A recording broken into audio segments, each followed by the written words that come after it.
अपना लेक्चर है वो कंप्लीट कर ले।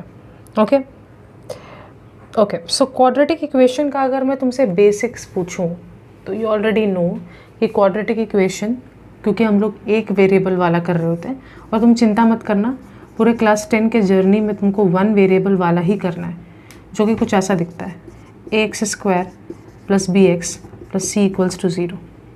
मैंने बात किया है जहाँ पे a जो है ये 0 नहीं हो सकता, और a, b और c तीनों के तीनों रियल नंबर्स के फैमिली से बिलोंग करते हैं। तीनों के तीनों वो नंबर्स होंगे जो तुमने आज तक देखा है और क्लास 10 तक देखते रहोगे।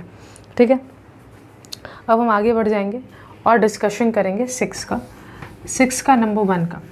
चलो आ जाओ, देखो यहाँ पे हम लोग को करना क्या है, बोल रहा है लेट अस कंस्ट्रक्ट। बुक खोल लेना, पेज नंबर 4। ठीक है, बुक अपने साथ ही रखना और मार्क करते रहना जब मैं कुछ बोलती हूँ कि ये इंपॉर्टेंट है तो उसको इंपॉर्टेंट टिक करना।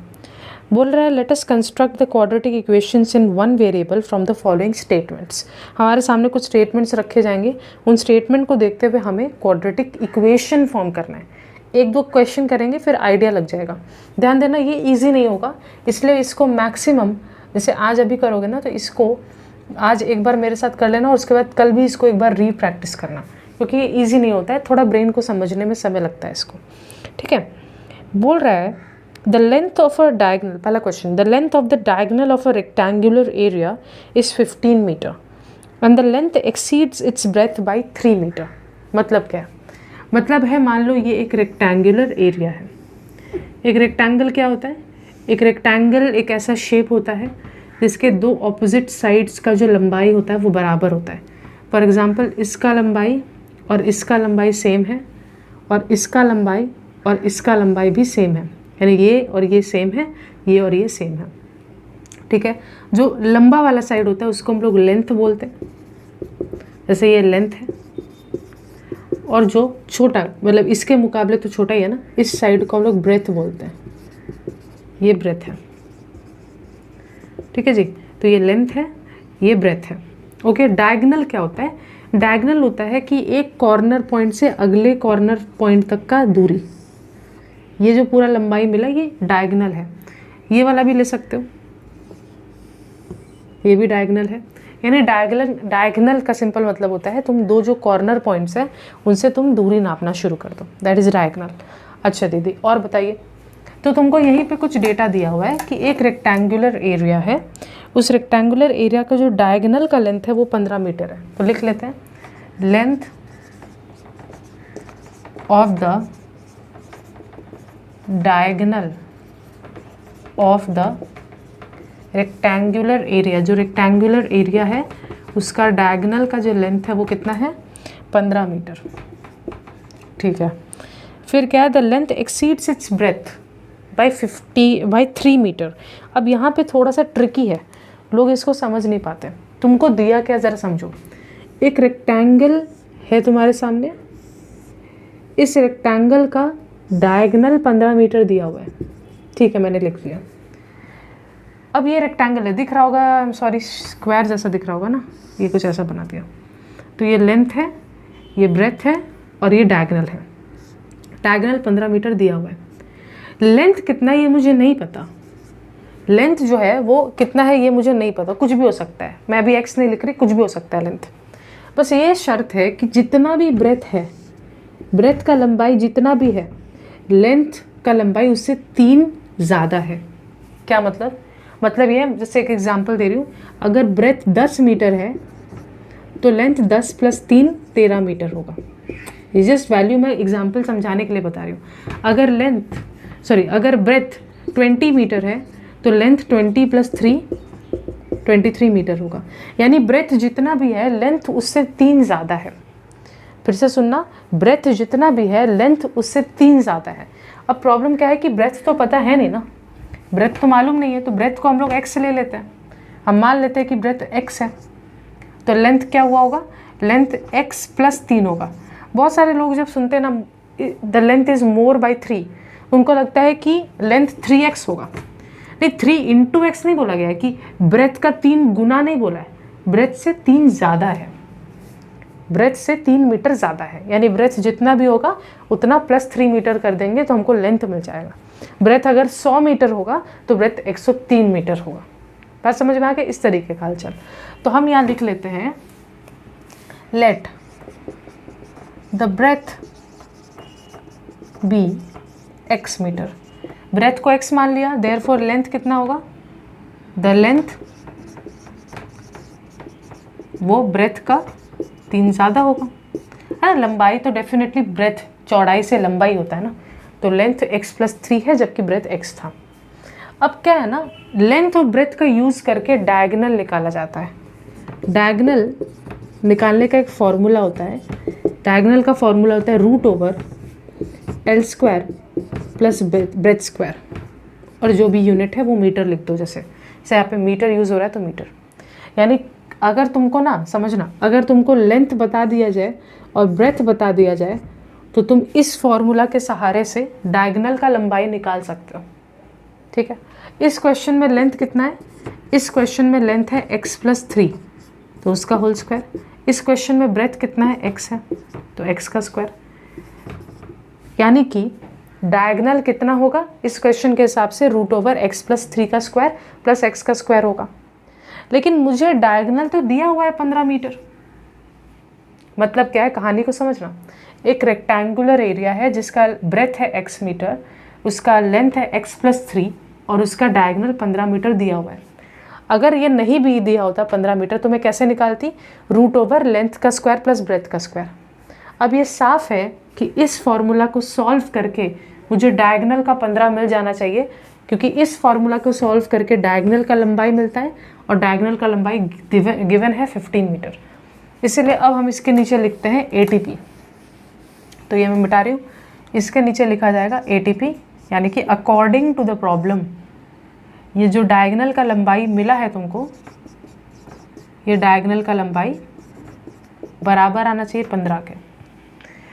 अब क्या होता है ना, तुमको स्क्वायर रूट हटाने के लिए होल स्क्वायर करना पड़ता है दोनों साइड से। तो टेकिंग स्क्वायर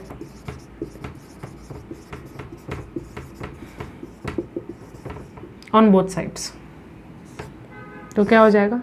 इस पूरे चीज़ का स्क्वायर और इस पूरे चीज़ का स्क्वायर। अब समझना, स्क्वायर रूट का स्क्वायर जब ले लेते हो, जैसे फॉर एग्जांपल √3 है और तुम उसका स्क्वायर ले लिया तो रूट उड़ जाता है। स्क्वायर रूट और वापस से स्क्वायर लेते वक्त रूट उड़ जाता है, तो सिर्फ 3 बचता है। तो सिमिलरली यहाँ पे रूट उड़ जाएगा और बचेगा x+3 का whole square plus x² equals to 15 का स्क्वायर, जो कि होता है 225। 15 का स्क्वायर का मतलब होता है 15 × 15, तो करके देखना 225 आएगा। अब यहाँ पे a+b होल स्क्वायर का फॉर्मूला याद है कि नहीं याद है? बताओ। a+b होल स्क्वायर का फॉर्मूला होता है a² + 2ab + b²। तो हम भी यहाँ पे ये यूज़ करेंगे a², यानी मैं इसको a बोल रही हूँ, इसको b मान रही हूँ, तो a² + 2a, बीच में ये डॉट मतलब मल्टीप्लाई, 2ab, उसी तरीके से 2 × a × b प्लस b का स्क्वायर। फिर यहाँ पे x² पड़ा हुआ है 225। अब यहाँ पे इसको सॉल्व करेंगे तो x² + 3 × 2 6x। 3 का स्क्वायर यानी किसी भी चीज़ का स्क्वायर का मतलब होता है उसको 2 बार मल्टीप्लाई कर दो, तो 3 × 3 9 प्लस x² 225। अब ज़रा सुनना, इस x² के सामने कुछ लिखा है क्या? नहीं लिखा है तो 1 मानो। इस x² के सामने कुछ लिखा है, नहीं लिखा है तो 1 मानो। तो देखो 1x² और 1x², बिकॉज दोनों के पास x² और x² है तो दोनों ऐड हो जाएंगे, क्योंकि ये 1x² + 1x² लिखा हुआ है और दोनों के पास जो टर्म है, जो वेरिएबल है वो सेम है, x² और x² है, तो ऐड हो जाएगा। ऐड क्या होगा? 1 और 1 ऐड होके 2 बन जाएगा और x² लिख दोगे। फिर 6x + 9 इक्वल्स टू 225। ठीक है, इस 225 को मैं अगर इधर ले आऊँ -225, अब 225 में से 9 माइनस करके देखो। इतना तो हम लोग माइंड में भी कर सकते हैं, बट मैं तुमको करके दिखा दे रही हूँ। 15 में से 9 गया 6, तो 216, तो 2x² + 6x, और प्लस माइनस माइनस, इसलिए मैंने माइनस किया, लेकिन 225 बड़ा है। I hope you know this. Plus minus minus होगा, लेकिन जो बड़ा है उसका आगे का साइन यूज़ करना पड़ेगा। तो प्लस माइनस माइनस यूज़ किया तो 216 आया, और 225 बड़ा था और उसके आगे माइनस था, तो यहाँ माइनस लिखा। ये फाइनल आंसर ऐसे ही मत छोड़ देना। क्यों दीदी? क्योंकि जो लिखा है उसमें से कुछ कॉमन भी आ सकता है। देखो 2x² + 6x - 216 = 0। 2 कॉमन ले लो सब में से।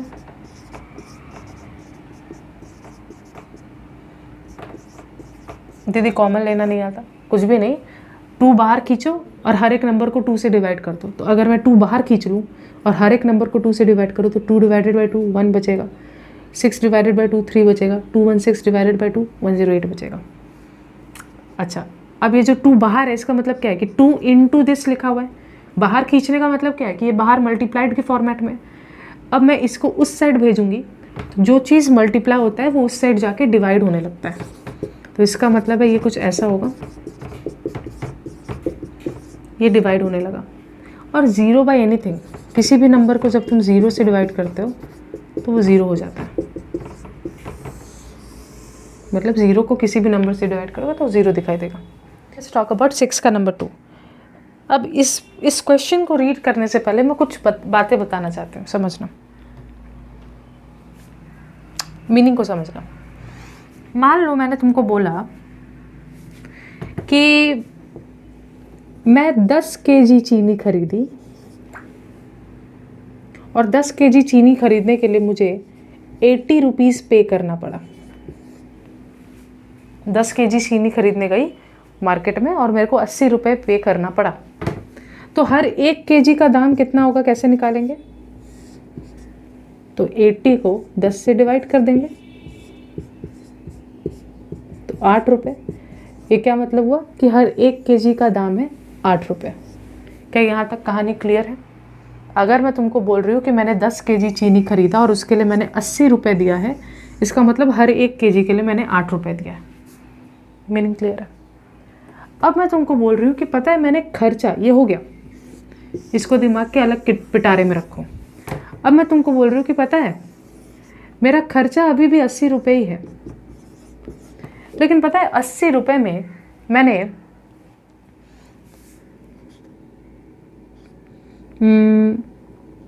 80 रुपये में मैंने 15 kg चीनी खरीद लिया।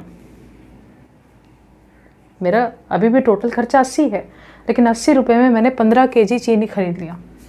यानी कि हर 1 kg के लिए मैंने कितना दिया होगा?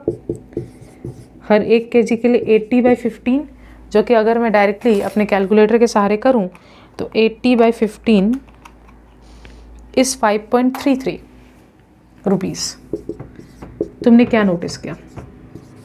तुमने ये नोटिस किया कि अगर आप सेम रुपया पे कर रही हैं और ज़्यादा क्वांटिटी खरीद पा रही हैं, पहले आप 80 रुपये पे सिर्फ 10 kg खरीद पाती थी, लेकिन अगर आप 80 रुपये पे आज 15 kg खरीद पा रही हैं तो डेफिनेटली आपको हर kg पे कम दाम देना पड़ रहा है ना? तभी तो तुमको ज़्यादा क्वांटिटी मिलेगा।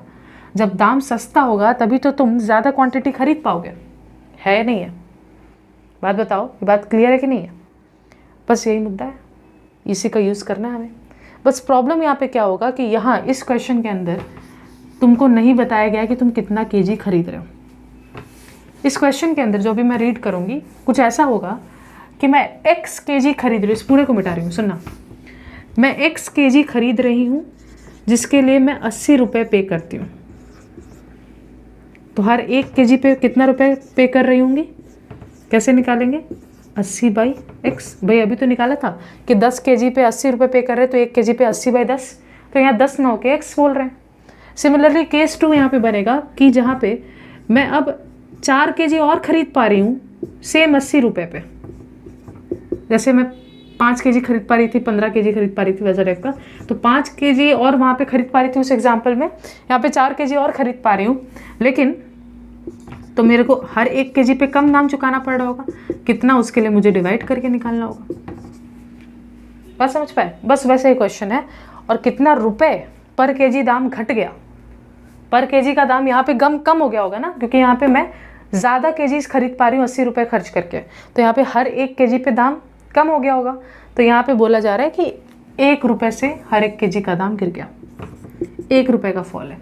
तो कैसे करेंगे, आ जाओ देखें। और ऐसे नहीं, the person bot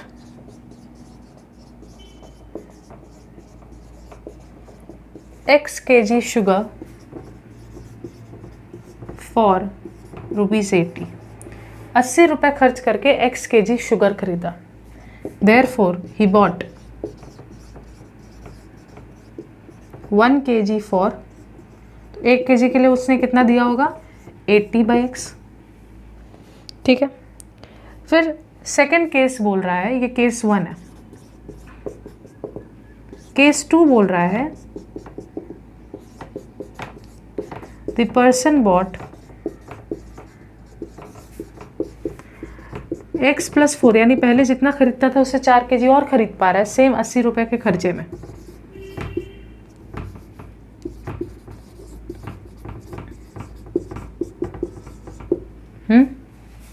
Therefore he bought,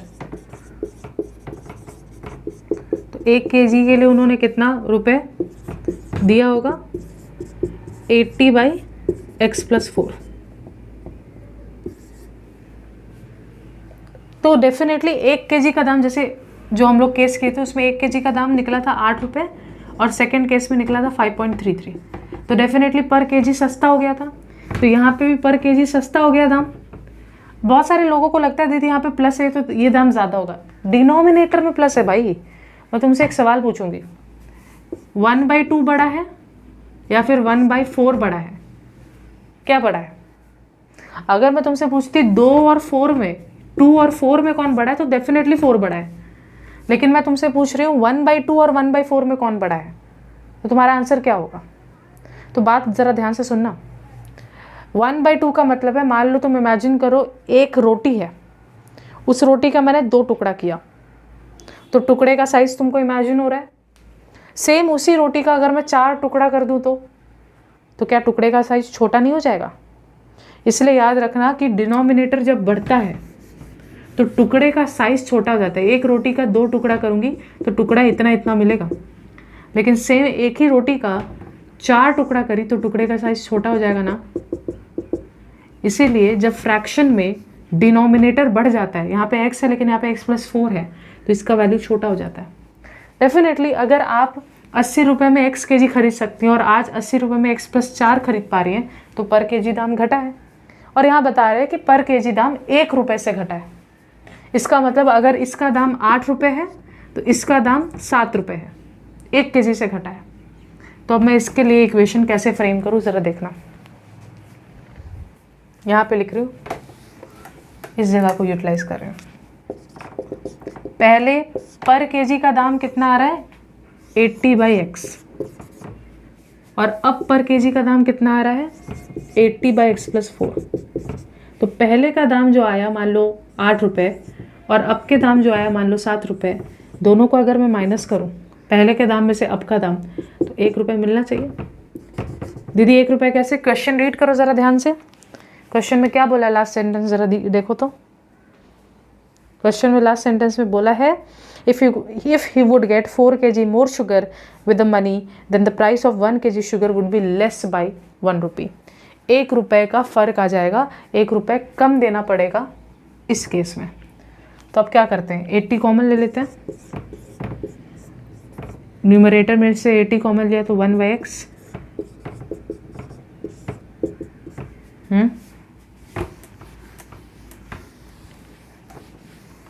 अब क्या करें दीदी, अब यहाँ पे एलसीएम लो। अब देखो लोगों को ना ऐसा वेरिएबल्स का एलसीएम लेना नहीं आता है, कुछ नहीं करना है। एलसीएम लेने का जब भी बोला जाएगा, ऐसे 2 अलग अलग टाइप के वेरिएबल्स में दोनों का प्रोडक्ट ले लेना पड़ता है, यानी x × x + 4 दोनों लेना पड़ता है। अब कैसे करेंगे समझना, इसके नीचे नीचे होता है ना तो जल्दी आसानी से समझ पाते हैं। ऐसे लिखते रुको एक सेकेंड, 80/x - 80/x + 4 = 1। यहाँ पे 80 कॉमन ले लिया था, 1/x - 1/x + 4 = 1, और यहाँ पे x × x + 4। अब देखो क्या करना होता है,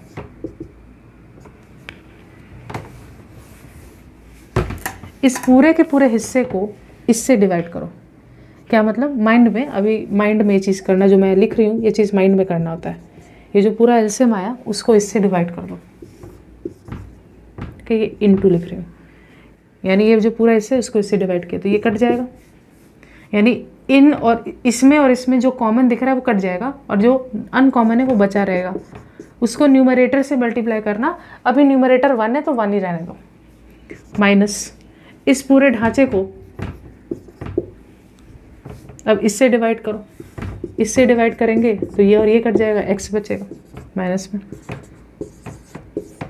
अब ब्रैकेट खोल दो और नीचे क्या कर सकते हैं, नीचे x into x x square, x into 4 4x, ये और ये कट गया। अब क्या कर सकते हैं, 80 4y x square plus 4x equal to 1। अब 80 इंटू 4 कितना होता है, तो 8 4 ज़ार 360, है ना, सही तो कर रही हूँ।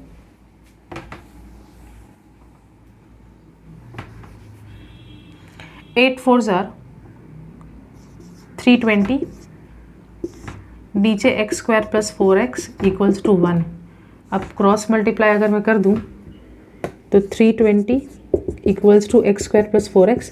अब जो चीज़ राइट में लिखा उसको लेफ्ट में ले आ रही हूँ, जो चीज़ लेफ्ट में उसको राइट में, तो x square plus 4x equals to 320 और 320 भी इस तरफ ले आए तो x square plus 4x minus 320 equals to 0।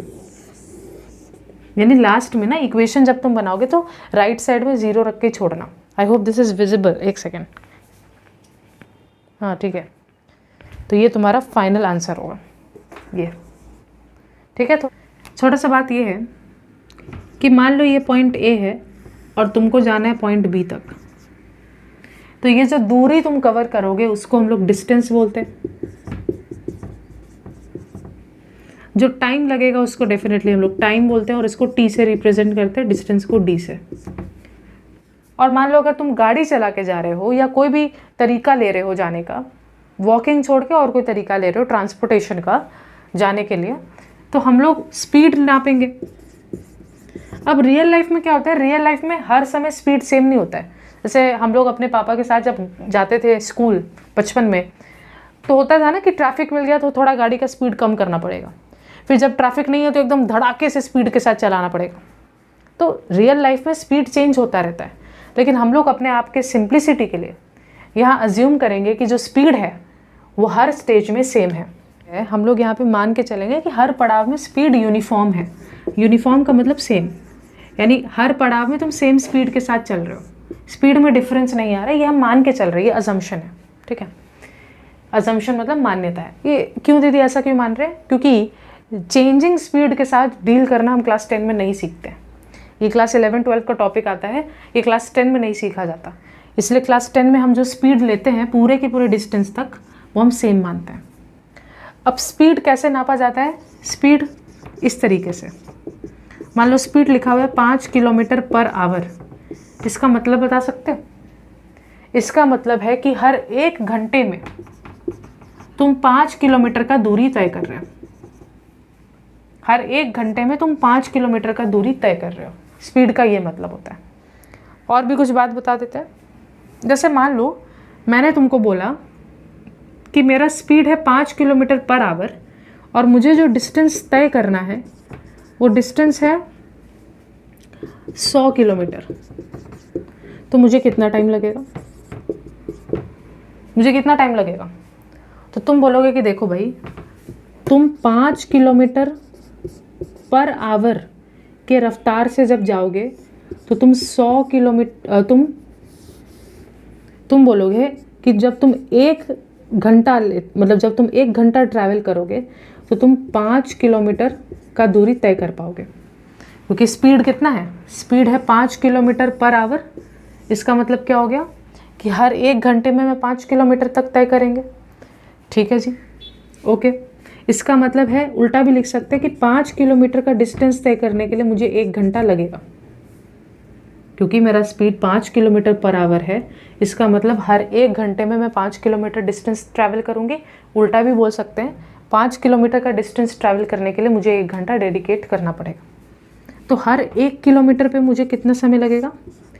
1/5 our. तो 100 किलोमीटर में मुझे कितना लगेगा? 1/5 इंटू 100, 20 आवर्स।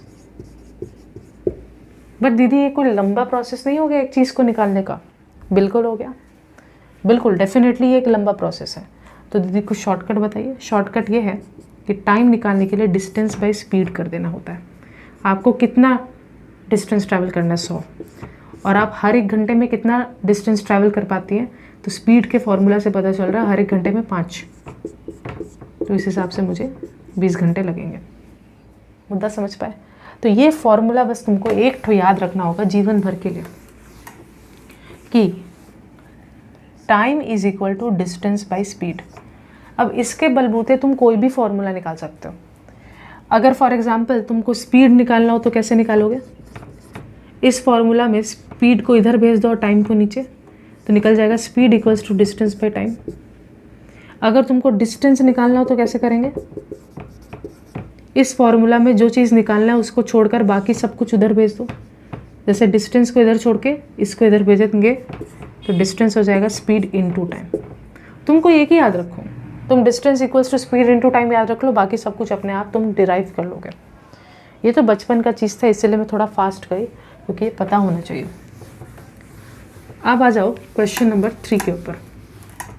तो 6 का question number 3 what is it? आ जाओ देखें। बोल रहा है the distance between 2 stations is 300 kilometre. A train went to second station from first station with uniform velocity. If the velocity of the train is 5 km/h more than the time taken by the train to reach the second station would be less by 2 hours. बहुत ही easy question है। मान लो ये है कोई station number 1, ये है कोई station number 2। यहाँ से यहाँ का डिस्टेंस जो है वो हमको ट्रैवल करना है। ये जो डिस्टेंस है ये है 300 किलोमीटर का डिस्टेंस, ठीक है। और मान लो एक पल के लिए कि जो स्पीड से हम ट्रैवल कर रहे हैं वो स्पीड है x km/h। हमें नहीं पता कि हम कौन से स्पीड से ट्रैवल कर रहे हैं, लेकिन x km/h की रफ्तार से हम ट्रैवल कर रहे हैं। तो डेफिनेटली तुमको कुछ सर्टेन नंबर ऑफ आवर्स लगेगा ट्रैवल करने के लिए। लेकिन मान लो अब सेम डिस्टेंस अगर हम लोग ज़्यादा स्पीड में ट्रैवल करें, कितना स्पीड? सेम डिस्टेंस अब हम लोग 5 km/h ज़्यादा रफ्तार के साथ चले, तो भैया जब तुम ज़्यादा स्पीड में चलाओगे गाड़ी अपना तो जल्दी पहुँचोगे ना, तो टाइम कम लगेगा। टाइम कितना कम लगेगा ये तो हम नहीं जानते, लेकिन टाइम यहाँ पे 2 घंटा कम लगेगा। 2 घंटे पहले पहुँच जाएंगे। तो अब कैसे करें इसको? आ जाओ लिखते हैं। The distance between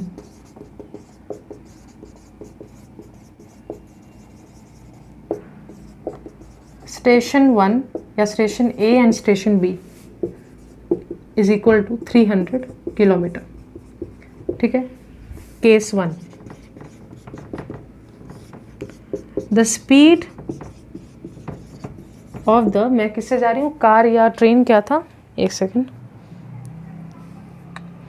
the distance between, if the velocity, train था, ठीक है। The speed of the train B, तो हम लोग यहाँ पे लेट लिख देते, late the speed of the train B x km/h। तो टाइम कितना लगा होगा? अब तुम लोग जानते हो टाइम कैसे निकलता है।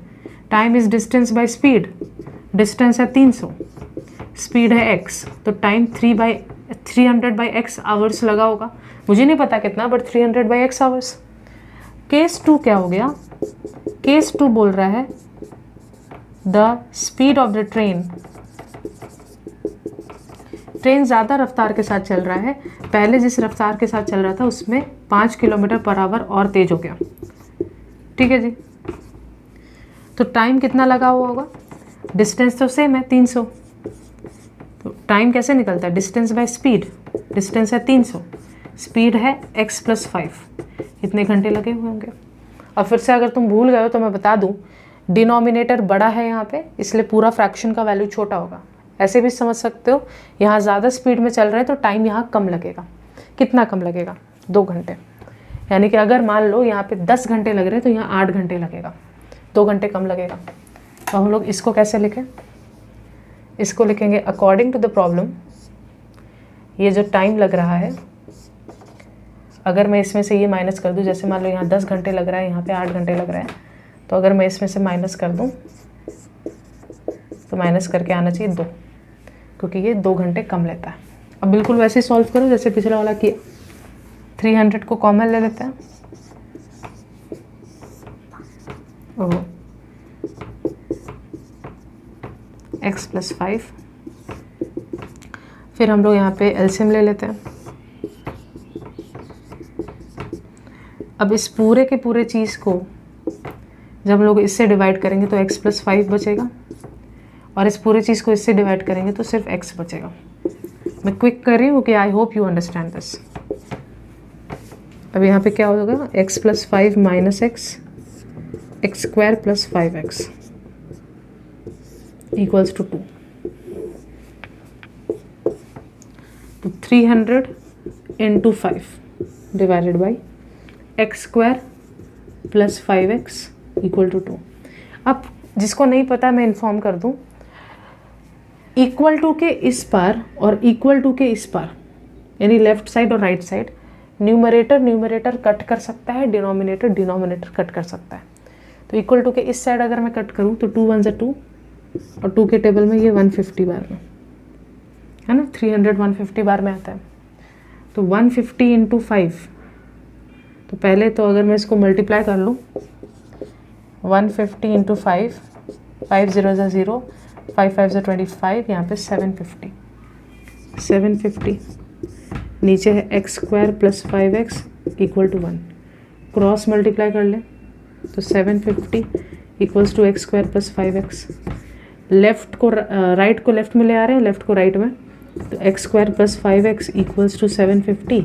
750 भी इस साइड आ जाएगा, तो x² + 5x - 750 = 0। यह है तुम्हारा फाइनल आंसर। क्वेश्चन नंबर 4 समझने से पहले there is something that I would like you to no.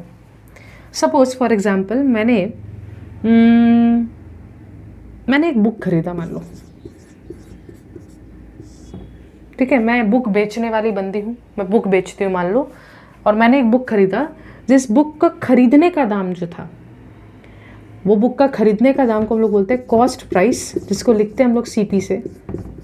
वो दाम था 80 रुपीज़ मान लो, और जिस दाम पे मैंने उसको बेचा वो दाम है सेलिंग प्राइस। तो खरीदने का दाम है कॉस्ट प्राइस CP, और जिस दाम पे बेचा वो है सेलिंग प्राइस SP, वो है 100 रुपये। तो मेरा प्रॉफिट कितना हुआ? अगर मैं 80 का सामान 100 रुपये में बेच दूँ तो प्रॉफिट होगा 20 रुपये। कैसे निकालेंगे? सेलिंग प्राइस यानी कितने में बेचा माइनस कितने में खरीदा था, तो 100 में बेचा माइनस 80 में खरीदा था, तो 20 रुपये। लेकिन अगर तुमको कोई बोले कि प्रॉफिट नहीं जानना है मुझे परसेंटेज प्रॉफिट जानना है। परसेंटेज ऑफ प्रॉफिट का मतलब होता है कि तुमने अपने ओरिजिनल दाम पे कितना कमाया, कितना % प्रॉफिट बनाया। उसके लिए हम लोग क्या करते हैं, हमेशा याद रखना, उसके लिए हम लोग प्रॉफिट, परसेंटेज ऑफ प्रॉफिट निकालना है ना, प्रॉफिट बाय ओरिजिनल दाम यानी कॉस्ट प्राइस × 100। तो प्रॉफिट है 20, ओरिजिनल दाम है 80/100, तो 0 और 0 कट गया। फिर 2 के टेबल में 10 बार में, 2 के टेबल में 4 बार में, 2 के टेबल में 5 बार में, 2 के टेबल में 2 बार में, 2 के टेबल में 1 बार में, 2 के टेबल में 5 बार में, काट पीट के आ रहा है 25%। यानी मैंने अपने ओरिजिनल कॉस्ट पे 25% प्रॉफिट बनाया। That is the whole idea. अब ये सब मैं क्यों बताई, इसका यूज़ होगा क्वेश्चन नंबर 4 को सॉल्व करने के लिए। आ जाओ रीड करते हैं। क्वेश्चन नंबर 4 क्या बोल रहा है? क्वेश्चन नंबर 4 बोल रहा है कि एक क्लॉक सेलर है, तो एक घड़ी बेचने वाला बंदा है जिसने क्लॉक को परचेज किया था 336 रुपीज़ में। तो जिस दाम पे परचेज किया उसको बोलते हैं कॉस्ट प्राइस, और the amount of his profit percentage is as much as the amount with which he bought the clock. अच्छा एक सेकेंड, ओहो मैं सेंटेंस रीड कर रही हूँ, थोड़ा सा ट्रिकी सेंटेंस है। A clock seller sold a clock by purchasing it, तो एक क्लॉक सेलर है, ये परचेजिंग इट वर्ड नहीं डालना चाहिए था, इसकी वजह से कन्फ्यूजन हो रहा है। एक क्लॉक सेलर है जिसने एक घड़ी खरीदा, जो कि उसने, फिर से सेंटेंस बोल रही हूँ, जैसे नंबर 4 देखो, a clock seller sold a clock bye purchasing it at 336। अब सेंटेंस ऐसे लिखा ना, ऐसा लग रहा है कि उसने एक 336 में खरीदा है। That's not true. The clock seller sold a clock bye purchasing it at 336। इसका मतलब क्या है कि एक क्लॉक सेलर है जिसने एक घड़ी बेचा जो कि वो खरीदा था पहले, और उस दाम, उसका जो बेचने का दाम है वो है 336, उसमें उसने प्रॉफिट बनाया। बोल रहा है कि प्रॉफिट का जो परसेंट है वो बराबर है उस दाम के जिस दाम पे उसने उस क्लॉक को ख़रीदा था। दीदी इसका क्या मतलब है, करो तो समझ में आएगा। हम लोग इसके क्या बोलते हैं, CP यानी कि कॉस्ट प्राइस, जिस दाम पे उसने ख़रीदा था उसको X मान लेते हैं, और जिस दाम पे उसने बेचा वो है 336। तो इसका प्रॉफिट कितना होगा, प्रॉफिट होगा जिस दाम पे बेचा माइनस जिस दाम पे ख़रीदा था। लेकिन मुझे प्रॉफिट परसेंटेज जानना है, ये कैसे निकलेगा, जो प्रॉफिट है माइनस जो ओरिजिनल दाम है इंटू 100। अब बोल रहा है कि ये जो प्रॉफिट परसेंटेज है ये बराबर है जिस दाम पे उसने ख़रीदा था उसके। ये सब क्या बोल रहा है, मैं अभी थोड़ी देर में एग्जाम्पल के थ्रू तुमको समझाऊंगी, लेकिन सेंटेंस पढ़ के जो समझ में आया वो करो। जिस दाम पे उसने ख़रीदा था उस दाम के बराबर है ये प्रॉफिट परसेंटेज, यानी X के बराबर है। अब सॉल्व करते हैं इसको। इस 100 को मल्टीप्लाई कर देंगे तो 33600, फिर इस 100 को इससे मल्टीप्लाई कर देंगे तो -100x divided by x equals to x। इसको इस तरह भेज दो तो 33600 -100x और ये x²। अच्छा, इसमें अगर मैं सभी नंबर्स को उस तरफ भेज दूँ तो x² है, ये 100 उस तरफ जाके प्लस 100x² हो जाएगा, ये -33600 हो जाएगा, और यहाँ कुछ बचेगा नहीं तो 0। जो चीज़ लेफ्ट में है उसको राइट में कर लेते हैं, जो चीज़ राइट में उसको लेफ्ट में, तो ये कुछ ऐसा दिखेगा, x² + 100x -33600 इक्वल्स टू 0। ये आंसर है। बट दीदी क्वेश्चन समझ में नहीं आया।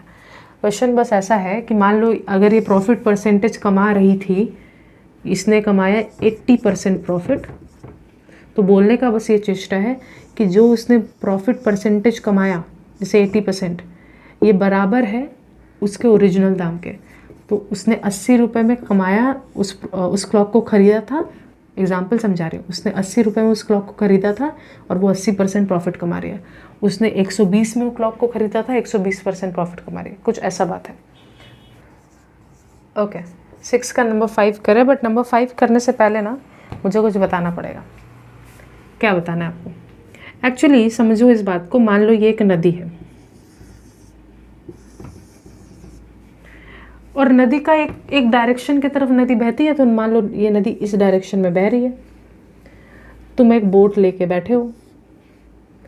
तुम अगर नदी के ही डायरेक्शन में बह रहे हो, यानी जिस डायरेक्शन में नदी बह रही है तुम उसी डायरेक्शन में बहे जा रहे हो, तो हम लोग इसको बोलते हैं डाउन स्ट्रीम।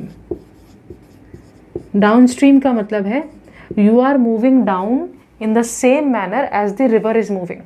रिवर जिस डायरेक्शन में जा रहा है तुम उसी डायरेक्शन में बह रहे हो, ठीक है। लेकिन अगर तुम ऑपोजिट डायरेक्शन में बह रहे होते, तुम ऐसे जा रहे हो जबकि रिवर ऐसे जा रहा है, इसको हम लोग बोलते हैं अपस्ट्रीम। यानी अपस्ट्रीम का मतलब है कि तुम रिवर के ऑपोजिट डायरेक्शन में बह रहे हो, और डाउनस्ट्रीम का मतलब है तुम रिवर के डायरेक्शन में बह रहे हो।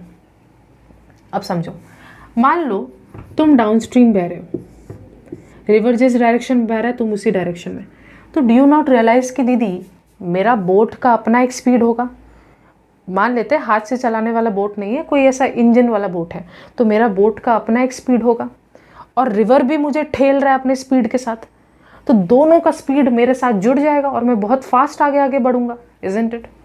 मतलब मान लो रिवर 2 किलोमीटर पर आवर के स्पीड से चल रहा है और तुम बोट भी चला रहे हो 4 किलोमीटर पर आवर के स्पीड से, तो तुम्हें जो टोटल पुश महसूस होगा वो 6 किलोमीटर पर आवर का होगा। तुम बहुत स्पीड में आगे बढ़ोगे क्योंकि रिवर भी तुम्हारे साथ साथ उसी डायरेक्शन में बह रहा है।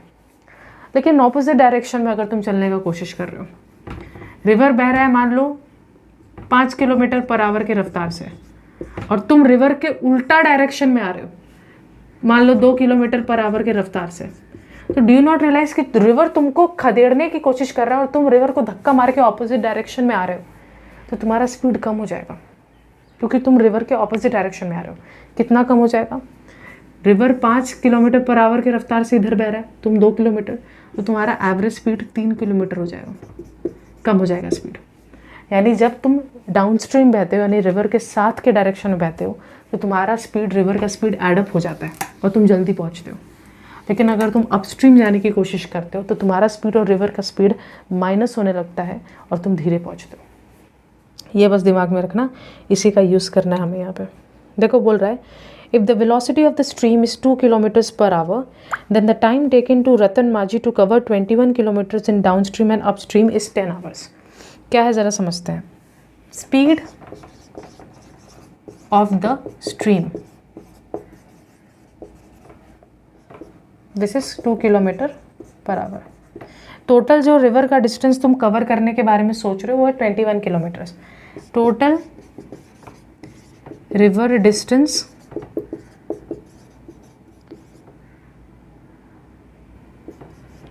टू बी कवर्ड, और कवर्ड मतलब ठीक है। अब ज़रा समझना, let the speed of the boat, जिस बोट पे रतन माझी जा रहे हैं उसका स्पीड हम लोग x किलोमीटर पर आवर मान लेते हैं, ठीक है। तो डाउन स्ट्रीम में क्या होगा? डाउन स्ट्रीम में तुम्हारे स्पीड के साथ रिवर का स्पीड ऐड हो जाता है। टोटल स्पीड क्या हो जाएगा कि x स्पीड के साथ मैं बोट तो चला ही रहा हूँ, साथ के साथ रिवर का 2 किलोमीटर पर आवर का स्पीड भी मेरे साथ ऐड हो जाएगा। सही बात है। तो टाइम कितना लगेगा भैया? टाइम क्या होता है? टाइम होता है डिस्टेंस बाय स्पीड।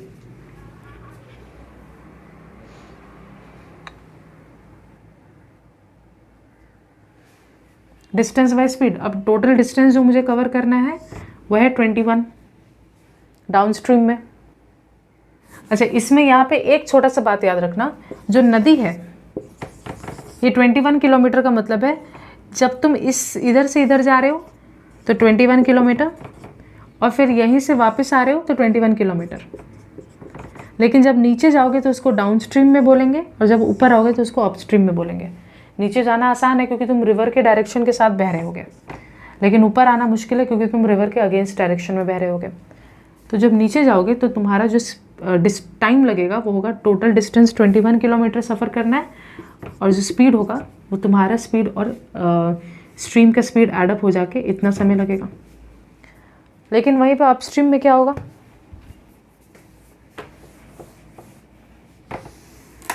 अपस्ट्रीम में क्या होगा यहाँ लिख रहे हो। तो अपस्ट्रीम में भैया टोटल स्पीड क्या होगा? तुम जा रहे हो x स्पीड के साथ, लेकिन अब तो तुम अपस्ट्रीम जा रहे हो, यानी कि तुम रिवर के ऑपोजिट डायरेक्शन में बह रहे हो, तो रिवर का स्पीड मुझे हटाना पड़ेगा। क्यों हटाया आपने? इसीलिए हटाया क्योंकि जब तुम अपस्ट्रीम जा रहे हो तो तुम्हारा स्पीड और रिवर का स्पीड आपस में कैंसल आउट करेगा। रिवर 5 किलोमीटर के रफ्तार से बह रहा है और तुम 2 किलोमीटर रफ्तार से ऊपर आ रहे हो, तो तुम्हारा जो स्पीड होगा वो घट जाएगा और तुम्हारा ऑन एन एवरेज सिर्फ 3 किलोमीटर का रफ्तार बचेगा। कितना लगेगा? तो भैया 21 किलोमीटर का दूरी तय करना है, लेकिन अब मेरे पास स्पीड है इतना। बोल रहा है कि दोनों आप कवर कर लेंगे कुल मिला के 10 घंटे में। तो नीचे जाके ऊपर आने में आपको टोटल जो टाइम लगेगा वो होगा 10 घंटा। तो ATP क्या करेंगे?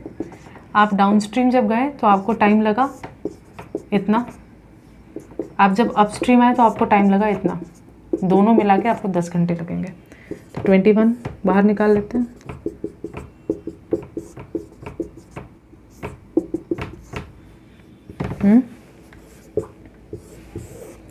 x + 2 x - 2, इस इंटायर चीज़ को इससे डिवाइड करेंगे तो x - 2 बचेगा, इस इंटायर चीज़ को इससे डिवाइड करेंगे तो x + 2 बचेगा। अब जो लोग भूल गए उसको मैं याद दिला दूँ, a + b मल्टीप्लाई जब होता है a माइनस बी के साथ, यानी सेम नंबर प्लस में है और सेम नंबर माइनस में, और जब मल्टीप्लाई होते हैं तो वो a square minus b square हो जाता है। क्यों बोल रहे हो, यहाँ देखो x plus two x minus two same number multiply हो रहे हैं और दोनों भी मल्टीप्लाई हो रहे हैं यहाँ पे, तो ये क्या हो जाएगा 21, ब्रैकेट खोल दे रहे हैं, x plus two plus x minus two और नीचे एक्स स्क्वायर ए स्क्वायर माइनस बी स्क्वायर और फिर 2 का स्क्वायर, 2 का स्क्वायर यानी 2 इंटू 2 यानी 4 इक्वल टू 10, ऊपर ऊपर 2 कैंसिल हो जाएगा, 2x क्योंकि x प्लस एक्स यानी कि 2x, x square minus 4 equal to 10। ठीक है जी, अब मैं क्रॉस मल्टीप्लाई कर रही हूँ, कटता हुआ दिख रहा है मुझे लेकिन मैं अभी नहीं कर रही हूँ, यहाँ लिख रही हूँ 21 2x by x square minus 4 equal to 10, cross multiply करते हैं तो 21 2x equal to 10 into x square minus 4। अभी 2x तो मल्टीप्लाई हो रहा है तो बिना ब्रैकेट के भी लिख सकते हैं। मैंने बोला इक्वल टू के इस पार और उस पार मल्टीप्लाई जब हो रहा है या न्यूमरेटर आपस में कट सकता है, तो 2 1 2 2 5 तो 21x यहाँ पे 5x स्क्वायर माइनस यानी 5 मल्टीप्लाई कर रही हूँ माइनस 20। अब हम लोग चाहें तो ये टर्म मान लो उस तरफ भेज दे रहे हैं तो 0, 5x स्क्वायर 21x उस तरफ जाएगा तो माइनस 21x और माइनस 20 यहाँ पे पड़ा ही हुआ है। तो जो फाइनल आंसर है वो है 5x square minus 21x minus 20 equals to 0। ये है आंसर, थोड़ा सा ट्रिकी है बट आंसर फाइनली यही है।